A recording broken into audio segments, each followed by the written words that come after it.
Hello viewers, नमस्कार। ग्रहों की चर्चा के विषय के क्रम में आज का विषय है राहु एवं केतु ग्रह।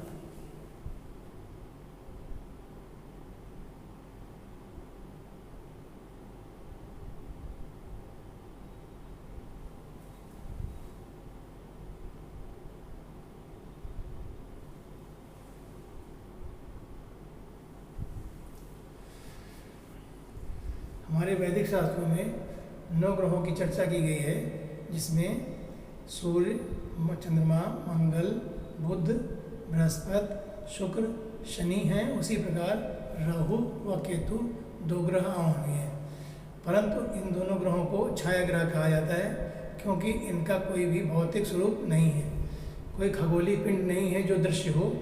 इस प्रकार अन्य ग्रह को पृथ्वी से देखा जा सकता है। राहु और केतु से जुड़ी हुई कुछ पौराणिक कथा है, जिसमें बताया गया है समुद्र मंथन के दौरान जब अमृत का पान देवता लोग कर रहे थे, उसी समय चालाकी से स्वरभानु नाम के एक राक्षस ने भी अमृत का पान कर लिया था, जिसको चंद्रमा और सूर्य ने देख लिया था, तथा उन्होंने विष्णु भगवान को यह इशारा करके बता दिया था, जिससे विष्णु भगवान ने अपने सुदर्शन चक्र से स्वरभान की गर्दन को धड़ से अलग कर दिया था। तो ऊपर का जो भाग था, मुंड, ऊपर का जो सर का भाग था, उसको कहा गया राहु, तथा जो धड़ का हिस्सा था उसको केतु कहा गया। ऐसा पौराणिक कथाओं में कहा गया है, परंतु हमारे वैदिक ज्योतिष में इनको छाया ग्रह कहा जाता है।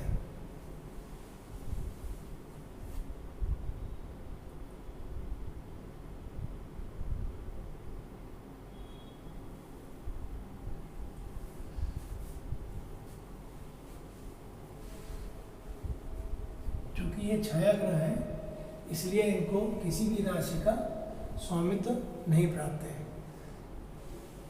कुंडली में किसी भी भाव के कारक ग्रह राहु और केतु नहीं है, न ही इनको किसी भी राशि का स्वामित्व प्राप्त है, परंतु नक्षत्रों में इन्हें राहु व केतु को 3-3 नक्षत्रों का स्वामित्व प्राप्त है। केतु को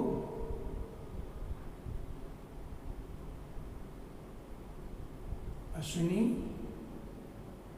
मघा व मूल तथा राहु को आर्द्रा,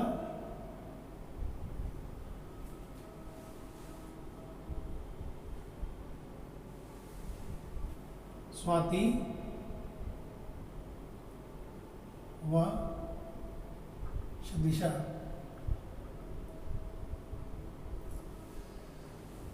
चूंकि नक्षत्रों का स्वामित्व प्राप्त है, इसलिए इनकी दशा और महादशा भी होती है।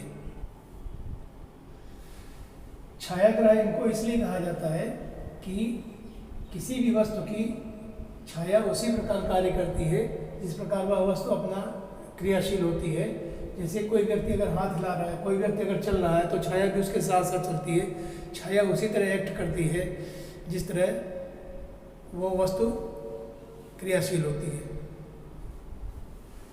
राहु व केतु एक दूसरे से 180 डिग्री पर विपरीत दिशा में होते हैं, अर्थात किसी भी कुंडली में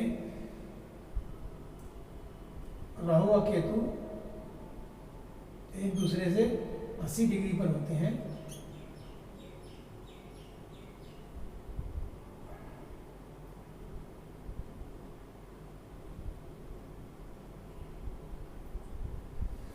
अगर राहु यहाँ है तो केतु यहाँ होंगे,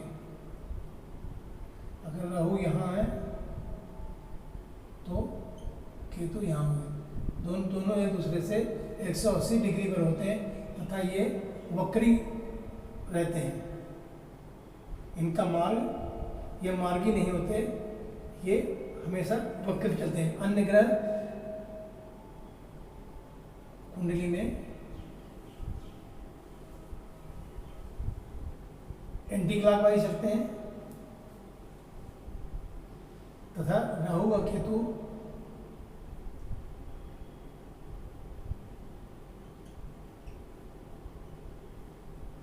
एक दूसरे से हमेशा 180 डिग्री पर रहते हैं तथा ये क्लॉकवाइज घूमते हैं। बाकी शेष ग्रह एंटी क्लॉकवाइज कुंडली में, शेष ग्रह जैसे यहाँ मेष या कोई अन्य ग्रह है, अन्य राशियाँ, अन्य ग्रह वह इस दिशा में चलेंगे, परंतु राहु और केतु इस दिशा में चलेंगे और हमेशा एक दूसरे से 180 डिग्री पर रहेंगे। जब राहु यहाँ आ जाएगा, यहाँ से यहाँ आ गया तो केतु यहाँ आ जाएगा। इनके बीच का डिग्री वाइज डिस्टेंस हमेशा 180 डिग्री ही रहेगा तथा ये वक्री होकर चलते हैं। राहु व केतु ग्रह को खगोलीय घटना के आधार पर भी देखा जा सकता है। हम सभी लोग जानते हैं कि सूर्य के चारों ओर पृथ्वी परिक्रमा करती है।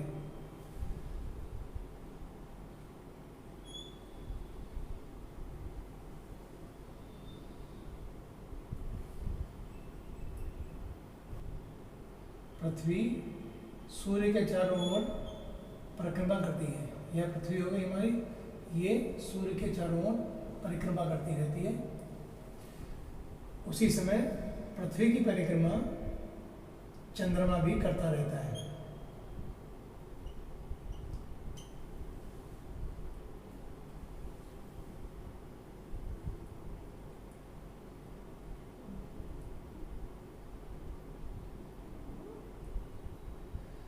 चंद्रमा भी उसी समय पृथ्वी की परिक्रमा करता है। पृथ्वी के सूर्य की परिक्रमा के पथभ्रमण मार्ग पर चंद्रमा, जहाँ पर इस मार्ग को और पृथ्वी के ऑर्बिट को जहाँ इंटरसेक्ट करता है, उस बिंदु को हम, एक बिंदु को राहु अर्थात दूसरे बिंदु को केतु कहते हैं।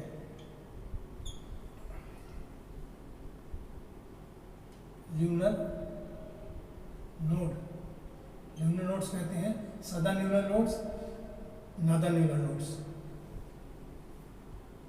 क्योंकि यह कोई पिंड नहीं है, केवल बिंदु है, अतः इनको वैदिक ज्योतिष में छाया ग्रह का नाम दिया गया है। इसी को छाया ग्रह कहते हैं। दोनों ग्रहों को अशुभ ग्रह की श्रेणी में रखा गया है तथा ये दोनों तमोगुणी कहलाते हैं। ये दोनों काल्पनिक बिंदु हैं,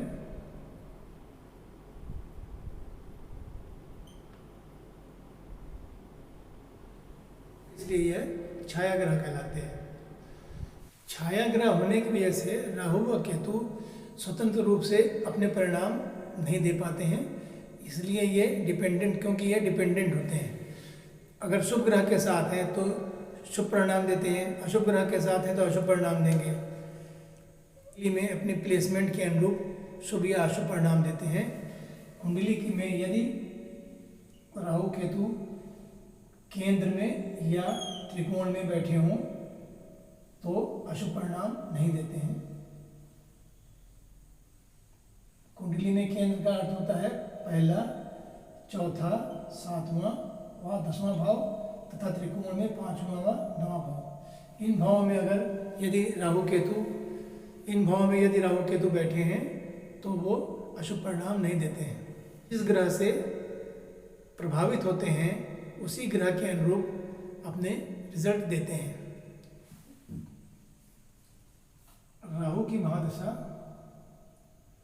18 वर्ष की होती है तथा केतु की महादशा 7 वर्ष की होती है। संक्षेप में राहु केतु पर चर्चा हुई। जब हम लोग कुंडली के विश्लेषण पर चर्चा करेंगे तो विस्तार से राहु केतु पर चर्चा की जाएगी। आज के विषय में बस इतना ही। अगले विषय में हम लोग राशियों के गुणों पर चर्चा करेंगे। तब तक के लिए धन्यवाद, नमस्कार।